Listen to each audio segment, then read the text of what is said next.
In this video, I'll be showing you how to set photos with a song in WhatsApp status.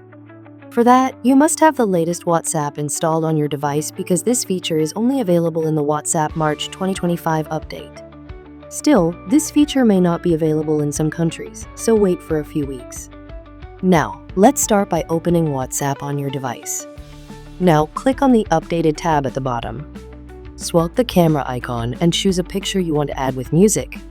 So a preview screen will look like mine. Now what to do next, so tap on the music icon appear on the top, so a music list will open.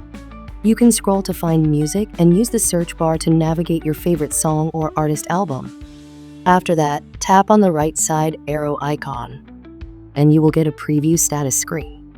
If you are satisfied with your status, tap on Done, and then tap on arrow icon on the bottom right side to publish it.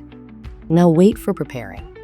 You guys, if you want to share this to someone, then you can't share this status with anybody. But yes, a plus point is that you can save it in your phone library.